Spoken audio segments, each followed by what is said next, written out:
खबरें विस्तार से।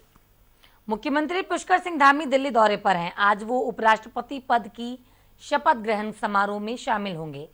जगदीप धनखड़ पद की शपथ लेंगे। शपथ ग्रहण समारोह कार्यक्रम राष्ट्रपति भवन के दरबार हॉल में होगा। पीएम मोदी के साथ साथ केंद्रीय मंत्रिमंडल शामिल होगा और इस समारोह कार्यक्रम में सीएम योगी, यूपी की राज्यपाल आनंदीबेन पटेल भी समारोह में शामिल होंगी।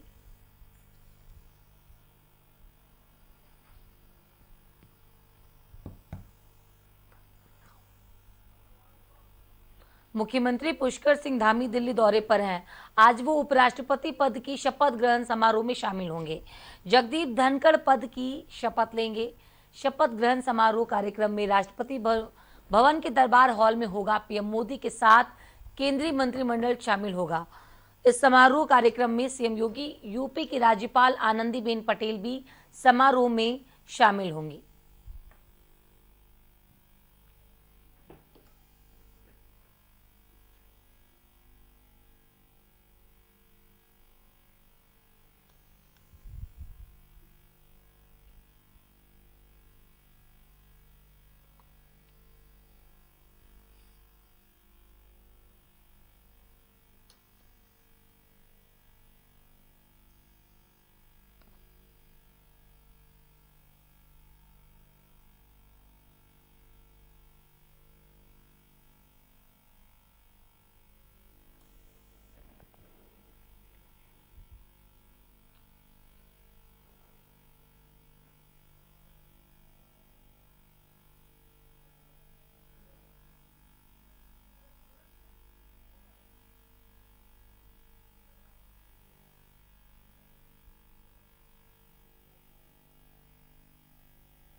और ज्यादा जानकारी के लिए हमारे साथ जुड़ रही हैं सारा समय की एसोसिएट एडिटर ज्योत्सना। ज्योत्सना, आज सीएम धामी दिल्ली दौरे पर हैं। देश के उपराष्ट्रपति पद की शपथ कार्यक्रम में शामिल होंगे और क्या कुछ अधिक अपडेट है? जी बिल्कुल रिपांशी, मुख्यमंत्री कल देर शाम ही दिल्ली रवाना हो गए थे और आप जानती हैं कि कल जो वर्तमान उपराष्ट्रपति हैं एम वेंकैया नायडू, उनका विदाई समारोह डिनर था, उसमें वो शामिल हुए और अब आज वो नए उपराष्ट्रपति के शपथ ग्रहण समारोह में शामिल होंगे। इसके अलावा उनके कई राजनीतिक कार्यक्रम, कह सकते हैं राजनीतिक मीटिंग आज उनकी लगी हुई हैं, क्योंकि जो जानकारी मिल रही है उसके मुताबिक राष्ट्रीय संगठन महामंत्री ने मुख्यमंत्री, प्रदेश के प्रदेश अध्यक्ष और प्रदेश संगठन महामंत्री को दिल्ली बुलाया है और तीनों लोग अलग अलग बातचीत करेंगे। और जो हमें जानकारी मिली है कि अगर जरूरत पड़ेगी तो तीनों लोग एक साथ भी राष्ट्रीय संगठन महामंत्री बीएल संतोष के साथ बैठक कर सकते हैं। इसमें अलग अलग मुद्दे हैं। संगठन में नई टीम बननी है, क्योंकि कुछ दिन पहले ही नए प्रदेश अध्यक्ष महेंद्र भट्ट बने हैं। उससे पहले मदन कौशिक प्रदेश अध्यक्ष थे, उनकी टीम काम कर रही थी। अब नए प्रदेश अध्यक्ष बने हैं तो वो अपनी टीम बनाना चाहेंगे और खास तौर पर जो रिक्त पड़े पद हैं उनकी भरपाई की जाएगी। जिस तरीके से प्रदेश महिला मोर्चे की अध्यक्ष इस समय नहीं है, प्रदेश महिला मोर्चे की प्रदेश अध्यक्ष पहले रितु खंडूड़ी थी जो विधायक थी, अब वो स्पीकर बन गई है, तो सत्ता वो खाली हो गई है। मुख्यमंत्री पहले संगठन में थे, वो मुख्यमंत्री बन चुके हैं। ज्योत्सना जी, धामी लगातार दिल्ली दौरे कर रहे हैं और जल्द ही उत्तराखंड में कैबिनेट विस्तार भी हो सकता है, तो इस लिहाज से भी धामी लगातार भाजपा आलाकमान के संपर्क में है। बिल्कुल, देखिए संगठन की टीम बननी है। दूसरा, कैबिनेट विस्तार से पहले दायित्वों की जिम्मेदारी दी जानी है और संगठन के लोगों को ही सरकार में समायोजित किया जाना है, क्योंकि कई आयोग निगम ऐसे हैं जिनमें अध्यक्ष की नियुक्ति बहुत जरूरी है सरकार के कामकाज को स्मूथ करने के लिए। तो वो लिस्ट भी संगठन की तरफ से दी जाएगी और आज जब बीएल संतोष के साथ मीटिंग होगी तो इस विषय पर भी व्यापक चर्चा होगी।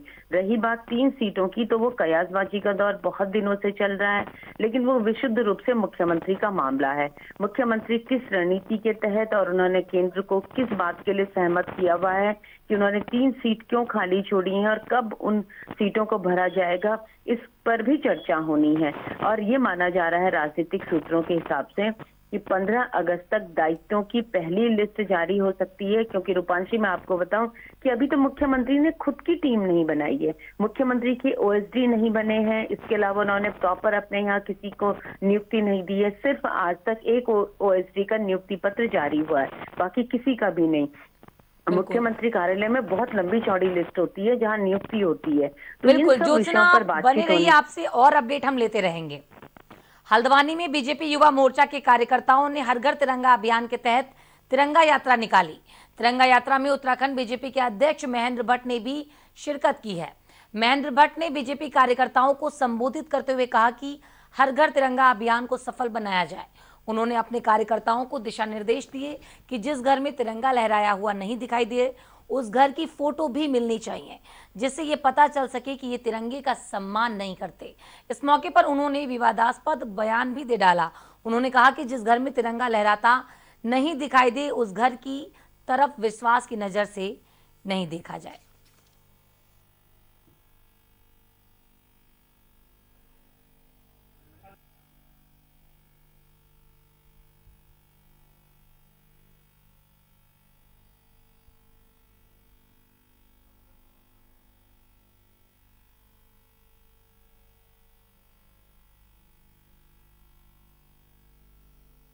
और इस खबर पर देहरादून से एसोसिएट एडिटर ज्योत्सना लगातार हमारे साथ में बनी हुई हैं। ज्योत्सना, आजादी का अमृत महोत्सव का जन जन अभियान बन चुका है, लोग कितना इस अभियान से जुड़ रहे हैं? बिल्कुल, देखिए उत्तराखंड में जोश है, उत्साह है। वो अलग बात है कि राजनीतिक बयानबाजी और राजनीतिक जो दाव पेच होते हैं वो भी चल रहे हैं, लेकिन इसमें कोई शक नहीं है कि उत्तराखंड में तिरंगे को लेकर के किसी के मन में कोई इब्बत है। वो अलग बात है कि जो पार्टी वर्कर्स हैं वो अपनी पार्टी के कार्यक्रमों के तहत ही आयोजन को आगे बढ़ा रहे हैं, लेकिन हमने ये देखा है कि जब घरों में पंचायत के माध्यम से या आंगनबाड़ी के माध्यम से सरकार तिरंगा भेज रही है तो लोग काफी ज्यादा उत्साहित हैं, क्रेजी हैं कि हम अपने घरों में तिरंगा फहराएं। और उत्तराखंड तो वीर भूमि है, देशभक्ति का जज्बा यहाँ की रवायत में है और देश के लिए मर मिटने का जज्बा पहले से ही यहाँ पर रहा है, चाहे सेना के माध्यम से कहें या आजादी के आंदोलन की बात करें, हर तरीके से कंट्रीब्यूशन रहा है। तो इस खास मौके को हर कोई सेलिब्रेट करना चाहता है। और रही बात पार्टी के दायरों की, तो बिल्कुल कांग्रेस अपनी तिरंगा यात्रा के माध्यम से 75 वर्षों का सेलिब्रेशन कर रही है, 75 किलोमीटर की पैदल यात्रा हर जिले में करके, वहीं बीजेपी हर घर तिरंगा अभियान से जोड़ करके इस सेलिब्रेशन को कर रही है। बिल्कुल, और बीजेपी के जो प्रदेश अध्यक्ष हैं उन्होंने यहाँ पर शिरकत की है और अभियान को खास बनाने की कोशिश की और कार्यकर्ताओं को दिशा निर्देश दिए कि जिस घर में तिरंगा ना फहराया जाए, जिस घर में तिरंगा ना दिखाई दे उस घर की फोटो खींचे, जिससे पता चलेगा कि किस घर में तिरंगा नहीं फहराया गया। जी, क्या कहेंगे? देखिए, ये बयान कल हल्द्वानी में दिया गया, जहां प्रदेश अध्यक्ष हर घर तिरंगा अभियान को लेकर एक कार्यक्रम में आए गए थे। रूपांशी, उनसे संवाददाताओं ने सवाल किया कि कांग्रेस के लोग घर में तिरंगा नहीं फहरा रहे हैं या बहुत सारे ऐसे लोग हैं जो तिरंगा नहीं फहरा रहे हैं, उनके बारे में आप क्या कहेंगे? तो उन्होंने कहा कि जो तिरंगा नहीं फहराएगा उसको संदेह की दृष्टि से देखा जाएगा। उनका बयान ये एक सीधा सपाट आंसर था, क्योंकि तिरंगे के प्रति किसी के मन में कोई इब्बत नहीं हो सकता है। रूपांशी, पार्टी झंडों को लेकर इब्बत हो सकता है कि आप और मैं किसी पार्टी विशेष के से जुड़े हुए हों, लेकिन कई बार ये होता है कि झंडा नहीं फहराते हैं, लेकिन तिरंगा तो बहुत खास दिन पर ये फहराया जा रहा है और 13 से 15 तारीख नियत की गई है पूरे देश भर में। सभी सरकारें उसके लिए काम कर रही हैं। एक साल से जो बयान दिया है, तो यहाँ पर दबाव बनाने की कोशिश तो नहीं हो रही है इस अभियान को खास बनाने में, सफल बनाने में? देखिए रूपांशी, दबाव तो नहीं हो सकता है, क्योंकि कोई पॉलिटिकल पार्टी दबाव नहीं बना सकती और प्रदेश अध्यक्ष दबाव नहीं बना सकता है। हाँ, सरकार की तरफ से कोई डंडा चलता तो तब ये होता है कि एक दबाव की रणनीति है। रही बात सरकार की तरफ से, तो मैं आपको बता दूं, सरकार की तरफ से हर घर में तिरंगा भेजा जा रहा है, पंचायत के माध्यम से, आंगनवाड़ी केंद्रों के माध्यम से। उसमें ये नहीं देखा जा रहा है कि अगर कांग्रेस का है या बीजेपी का है या कम्युनिस्ट का है, क्योंकि सरकार ने अगर किसी अभियान को अडॉप्ट किया है और सरकारी योजना है तो वो हर घर तक पहुंच रही है, तो इसमें तो कोई दो राय नहीं है। वो अलग बात है कि किसकी इच्छा है फहराने की, हर घर में तिरंगा फहराया जाए, जिसको लेकर ये बयान दिया गया। आप हमारे साथ बने रहिएगा ज्योत्सना, आपसे और अधिक अपडेट लेते रहेंगे। उत्तराखंड बीजेपी में कार्यकर्ताओं को दायित्व बांटे जाने की सुगबुगाहट के बीच बीजेपी नेता शादाब शम्स का कहना है कि आजादी के अमृत महोत्सव के मौके पर बीजेपी कार्यकर्ताओं को यदि जल्द ही दायित्व दिए जाते हैं तो ये उनके लिए एक बड़ा तोहफा होगा। हालांकि उन्होंने साफ किया है कि कब दायित्वों का बंटवारा होगा अभी कहा नहीं जा सकता। अमृत महोत्सव की तैयारी चल रही है और इस आजादी के और चार चांद लगते हुए नजर आ रहे हैं। जिस तरह से कयास लगाए जा रहे हैं, लगातार ये बातें आ रही हैं कि दायित्वों का, मीडिया के माध्यम से भी ये बातें आ रही है कि दायित्व का बंटवारा किया जा सकता है। कार्यकर्ताओं को उम्मीदें हैं, सब कार्यकर्ताओं को लगता है कि उनको भी उनकी मेहनत का फल मिलेगा, उनको भी एक दायित्व मिलेगा जिससे उन्हें सेवा का एक मौका मिलेगा। मुझे लगता है कि कार्यकर्ता तो उत्सुक होता ही है, लेकिन ये माननीय मुख्यमंत्री जी का विशेषाधिकार है। जब वो मुनासिब समझेंगे, जब सही समय आ जाएगा तो कार्यकर्ताओं को जिम्मेदारी मिल जाएगी और ये दायित्व है, इसका निर्वहन करने का सबको खुशी मिलती है। और मुझे लगता है कि सब कार्यकर्ताओं ने जिन्होंने मेहनत किया उन्हें उम्मीदें भी हैं। आजादी के अमृत महोत्सव से पहले ही उत्तराखंड में भाजपा में बड़ी सुगबुगाहट हो सकती है। जल्द हो सकता है दायित्व का वितरण। हमारे साथ लगातार बनी है देहरादून से एसोसिएट एडिटर ज्योत्सना जी। ज्योत्सना जी, क्या कहेंगी? बिल्कुल, देखिए रूपांशी, अभी आपकी और मेरी बात इसी आशय पर हो रही थी कि मुख्यमंत्री का जो दिल्ली दौरा है और इसके अलावा हाई कमान ने यानी कि संगठन महामंत्री, जो राष्ट्रीय संगठन महामंत्री BL संतोष ने खास तौर पर प्रदेश अध्यक्ष और प्रदेश संगठन महामंत्री को भी दिल्ली बुलाया है, तो ये कहीं ना कहीं इस तरफ इशारा कर रहा है कि संगठन और सरकार को लेकर के दिल्ली में कुछ बड़ा मंथन होने जा रहा है। दायित्वों को लेकर इसलिए बात हो रही है कि जब से सरकार बनी है, यानी कि मार्च में सरकार बन गई थी और ये अगस्त का महीना है, अभी तक सिर्फ एक पद पर दायित्व मिला है, वो भी वन विकास निगम में कैलाश गहतोड़ी की नियुक्ति की गई है। कैलाश गहतोड़ी ने मुख्यमंत्री के लिए चंपावत सीट छोड़ी थी, जहां से मुख्यमंत्री विधायक बने हैं। इसके अलावा कहीं भी किसी निगम आयोग में किसी की नियुक्ति नहीं की गई है। सरकार के कामकाज को स्मूथ करने के लिए, कामकाज को सही ढंग से चलाने के लिए कुछ निगमों में, आयोगों में राजनीतिक नियुक्ति बहुत जरूरी होती है ताकि कामकाज आगे बढ़ सके। और अब सरकार का वो समय चला गया है जब सरकार को सारी व्यवस्थाएं दुरुस्त करनी थी, यानी मुख्यमंत्री का बाई इलेक्शन हो चुका है, राष्ट्रपति उपराष्ट्रपति का चुनाव हो चुका है, राज्यसभा का चुनाव हो चुका है, बरसात भी लगभग खत्म होने के कगार पर है, तो अब सरकार का कामकाज धरातल पर बिल्कुल ज्योत्सना जी, यहाँ पर बीजेपी नेता शम्स कह रहे हैं कि अगर जल्द हो सकता है दायित्व का वितरण तो यह उनके लिए तोहफा होगा। आप हमारे साथ लगातार बनी रहिए, आपसे और अपडेट लेते रहेंगे। उत्तराखंड अधीनस्थ सेवा चयन आयोग के पेपर लीक मामले में एक के बाद एक खुलासे हो रहे हैं। एसटीएफ के निदेशक अमित सिन्हा ने बताया कि अभी तक 13 आरोपियों की गिरफ्तारी की गई है। तुषार नाम का एक आरोपी भी गिरफ्त में आया है, उससे भी पूछताछ की जा रही है कि आखिरकार उसके हाथ पेपर लीक किस तरह से लगा और आखिर उसने किन किन लोगों को पेपर उपलब्ध कराया। किया जाता है, साथ ही साथ जो पैक करके विभिन्न सेंटरों को भेजा जाता है, वहां पर कार्यरत था और महत्वपूर्ण इसमें इसका रोल था, चूंकि पेपर को लीक करने के महत्वपूर्ण साक्ष्य हमें मिले जो वहां से इसके द्वारा टेलीग्राम के माध्यम से भेजा गया था। तो उसको पुलिस कस्टडी रिमांड पर लेकर वहाँ 3 दिवस पर वहाँ पर ले जाया गया, जहाँ पर ये सारी प्रक्रिया होती थी उसको समझा गया, वहाँ कितने कैमरे लगे थे, एंट्री एग्जिट क्या थी और कितने कर्मचारी उसके साथ कार्यरत थे, कोई अन्य की संलिप्तता तो नहीं थी। सभी बिंदुओं पर जांच की गई।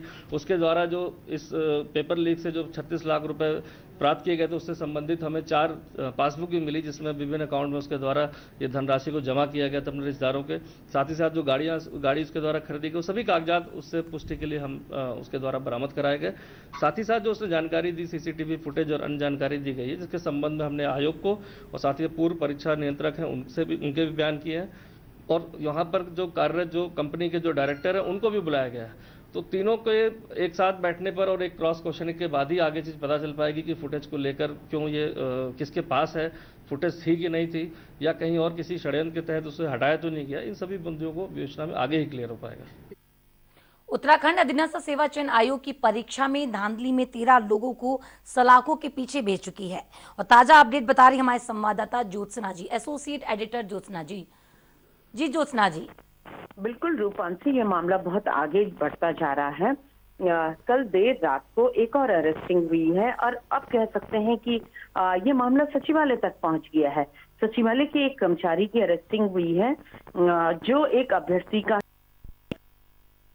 है कि वो भी इस पूरे प्रकरण में मिला हुआ है, उसकी भी है। तो ये अपने आप में बहुत आश्चर्य की बात है कि अभी तक जो अरेस्टिंग हो रही थी वो स्टेट में अलग अलग जगह हो रही थी, छोटे लेवल पर हो रही थी, लेकिन अगर सचिवालय तक पहुंच गया है तो इसका मतलब ये है कि जो ये रैकेट था, यानी माफिया, नकल माफिया रैकेट था, जिन लोगों ने पेपर बेचे, बदले में पैसे लिए, उनकी पहुंच सचिवालय तक है। और सचिवालय में किस स्तर तक है, अब धीरे धीरे ये परतें भी खुलेंगी, क्योंकि विपक्ष भी पहले से इस बात को लगातार कह रहा है कि मामला बहुत आगे तक है। हालांकि मुख्यमंत्री ने भी साफ तौर पर कहा है कि कोई भी नहीं बख्शा जाएगा, क्योंकि मुख्यमंत्री के ही निर्देश पर ये जांच भी चल रही है। और जिस तरीके से धीरे धीरे दायरा बढ़ता जा रहा है, तो लग रहा है कि कहीं ना कहीं बड़ा पेच है। और अब तो सवाल ये भी उठने लगे हैं कि क्या जो अन्य परीक्षाएं आयोग ने करवाई हैं वो भी इसी तरीके से तो नहीं हुई, और अगर ऐसी ही हुई और उस समय इस पूरे मामले का भांडाफोड़ नहीं हो पाया, तो क्या उसमें पारदर्शी से पेपर हो पाए होंगे, सही जो अभ्यर्थी हैं उनका चयन हो पाया होगा। बिल्कुल अहम बात है कि ज्योत्सना जी, अहम बात है कि गिरफ्तारी तो हो रही है, लेकिन जांच की सुई कहां तक पहुंच पाई है? बिल्कुल, मैं आपको यही बता रही हूँ कि की जांच काफी आगे पहुंच गई है। 1 बाय 1 13 से ज्यादा अरेस्टिंग हो चुकी हैं। और जैसे मैंने आपको बताया कि कल देर रात सचिवालय, जो उत्तराखंड सचिवालय है, जिसे आप कह सकते हैं कि सारे कामकाज जहां से प्रदेश के होते हैं, वहां तक जांच की आंच पहुंच गई है। वहां से एक कर्मचारी की अरेस्टिंग हुई है। तो आप समझ सकती हैं कि मामला बहुत आगे तक जाएगा। और अभी तो ये शुरुआती जांच है, अभी तो कह सकते हैं कि जांच शुरू हुए 15 दिन भी नहीं हुए हैं। अब आगे ये देखना होगा, जिस तरीके से आयोग के अध्यक्ष ने भी कहा है कि कई लोग इसमें संलिप्त हैं, अब कई लोगों कुछ बड़े अधिकारी भी हैं, ये सबसे बड़ा सवाल है। और एसटीएफ की जांच के दायरे में कितने लोग और आते हैं, यह एक अपने आप में बड़ा सवाल है, और किस तरह से इसकी जांच हो रही है। आपका बहुत बहुत शुक्रिया अधिक अपडेट के लिए। फिलहाल वक्त हो चला एक छोटे से ब्रेक का, जल्द लौटेंगे कुछ अन्य खबरों के साथ।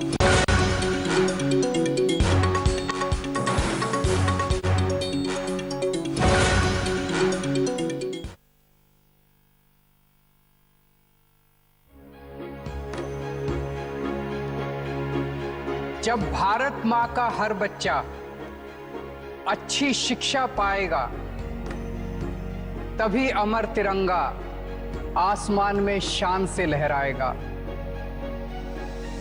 जब भारत के हर बंदे को अच्छा इलाज मिल पाएगा, तभी अमर तिरंगा आसमान में शान से लहराएगा। 14 अगस्त की शाम 5 बजे हर भारतवासी अपने हाथ में तिरंगा लिए राष्ट्रगान गाए।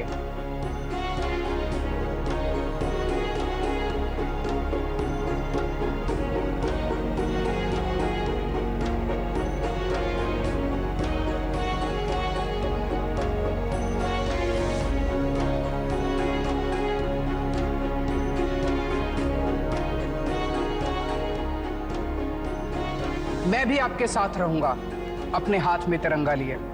हम सब मिलकर संकल्प लेंगे कि अब हम रुकेंगे नहीं, अब भारत रुकेगा नहीं, अब भारत दुनिया का सबसे शक्तिशाली और सर्वश्रेष्ठ राष्ट्र बनकर रहेगा। भारत माता की, भारत माता की, वंदे वंदे, जय हिंद।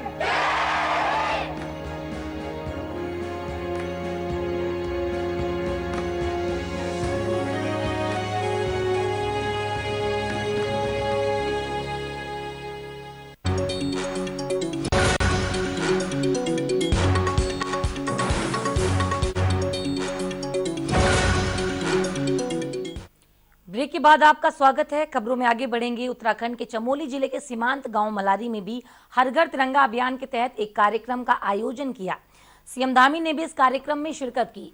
कार्यक्रम में सरहद की रक्षा कर रहे सेना के जवानों के साथ ही बड़ी संख्या में मलारी के आसपास के गांवों के ग्रामीणों ने शिरकत की है। और इस मौके पर सीएम पुष्कर सिंह धामी ने कहा कि आजादी का अमृत महोत्सव जन जन का अभियान बन चुका है। हम सब सौभाग्यशाली हैं कि इस कार्यक्रम के साक्षी बन रहे हैं। इस मौके पर सीएम धामी ने वीर सेनानियों को श्रद्धा सुमन अर्पित करते हुए उनके त्याग और बलिदान का नमन किया। उन्होंने कहा कि पीएम मोदी के नेतृत्व में देश आगे बढ़ रहा है। पर्वतीय राज्यों की भौगोलिक परिस्थितियों के अनुसार ही विकास की योजनाएं तैयार की जा रही हैं। सीएम धामी ने कहा कि सीमाओं पर प्रहरी के रूप में तैनात सेना के जवानों और स्थानीय लोगों की वजह से ही हम सब लोग चैन की नींद सो पा रहे हैं।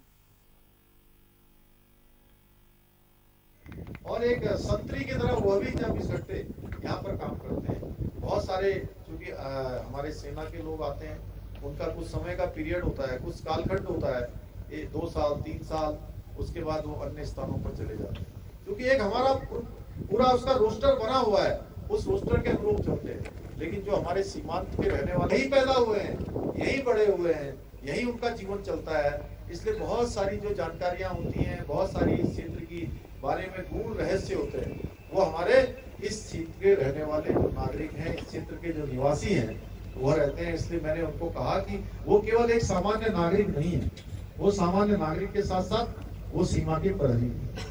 मैं आप सीमा के प्रहरियों का भी बहुत अभिनंदन करता हूँ। बीजेपी के हर घर तिरंगा अभियान पर कांग्रेस ने खड़ा किया सवाल। कांग्रेस नेता मथुरा दत्त जोशी का कहना है कि जिन लोगों ने तिरंगे के झंडे को कभी स्वीकार नहीं किया, वो लोग आज हर घर तिरंगा फहराने की बात कर रहे हैं। 20 लाख लोगों के घरों में तिरंगा फहराने की बात धामी सरकार कर रही है। प्रदेश के बाकी 3 लाख घरों में क्या छोड़ा गया है, क्यों छोड़ा गया है? मैनेजर है, वो कब क्या कहे, कब क्या करेगी, उसका कुछ नहीं कहा जा सकता। ठीक है, 20 लाख घरों में तो वो तिरंगा लहरा रही है, लेकिन जो 3 लाख और बचते हैं, 23 लाख राशन कार्ड होल्डर है इस प्रदेश में, 23 लाख, क्यों बाकी का क्या होगा? उनके लिए क्या जवाब है भारतीय जनता पार्टी का? एक जो बात निकली, मुंह से निकली, कह दिया उन्होंने, बाकी क्या इस देश में नहीं रहते, इस प्रदेश में नहीं रहते हैं क्या? लेकिन भाजपा को कोई तिरंगे से लगाव नहीं है। अगर भाजपा को तिरंगे से लगाव होता तो मैंने अभी कहा कि अभी उनकी पिछली पूर्णिमा को, कल पूर्णिमा हो रही है, गुरु पूर्णिमा के दिन ध्वज वंदना उन्होंने की। क्या वो जिंदगी और भगवे की ध्वज वंदना करेंगे? कभी हमारे राष्ट्रीय ध्वज की भी वंदना करेंगे कि नहीं करेंगे? भाजपा को इस बात का जवाब देना चाहिए। केंद्र सरकार द्वारा पूरे देश में हर घर तिरंगा अभियान चलाया जा रहा है। सभी को तिरंगा फहराने के लिए प्रोत्साहित किया जा रहा है और इसी कार्यक्रम में नैनीताल में कांग्रेस पदाधिकारियों ने तिरंगा यात्रा निकाली और राष्ट्रीय एकता का संदेश दिया। मिली जानकारी के अनुसार मल्लीताल में रामलीला स्टेज पर इंडियन नेशनल कांग्रेस के पदाधिकारियों और कार्यकर्ताओं, प्रदेश प्रभारी और नेता प्रतिपक्ष के साथ एकत्रित हुए। सभी पदाधिकारियों ने हाथ में तिरंगा लेकर राष्ट्रभक्ति के गीत गाए और इस मौके पर कांग्रेस के प्रदेश प्रभारी देवेंद्र यादव, नेता प्रतिपक्ष यशपाल आर्या, विधायक सुमित हद्वेश, पूरन कापड़ी, पूर्व सांसद महेंद्र पाल समेत कई पदाधिकारी मौजूद रहे। आजादी के अमृत महोत्सव के तहत हर घर तिरंगा अभियान के तहत नैनीताल जिले में 2.5 लाख से अधिक घरों में तिरंगा लगाया जाएगा। जिला प्रशासन की तरफ अभियान को सफल बनाने के लिए सभी तैयारियां पूरी कर ली गई हैं। हर घर तिरंगा अभियान के तहत भीमताल में तिरंगा रैली निकाली गई, जिसमें स्कूली बच्चों के साथ समाज के हर वर्ग के लोगों ने शिरकत की है और इस मौके पर स्कूली बच्चों ने झांकियां भी निकाली, जिसमें देशभक्ति के गीत गाकर अमृत महोत्सव को सफल बनाने का संदेश दिया गया। अमृत महोत्सव को सफल बनाने का संदेश दिया गया है। फिलहाल इस बुलेटिन में अभी बस इतना ही। बने रहिए सहारा समय के साथ और मुझे दीजिए इजाजत। सहारा प्रणाम।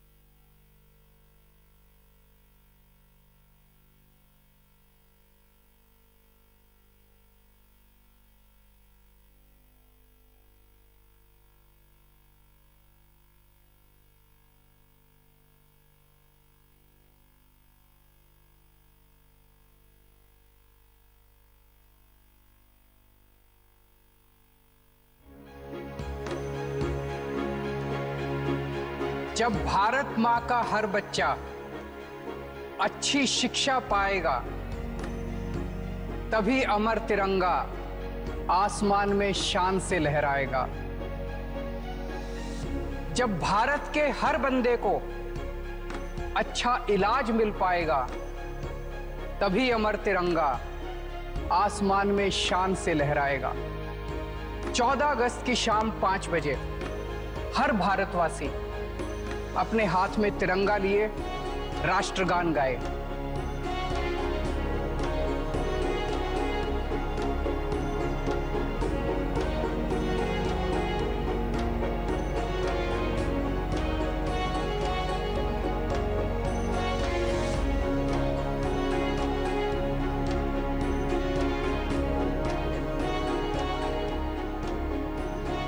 मैं भी आपके साथ रहूंगा अपने हाथ में तिरंगा लिए।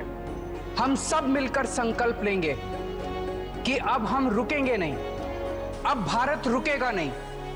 अब भारत दुनिया का सबसे शक्तिशाली और सर्वश्रेष्ठ राष्ट्र बनकर रहेगा।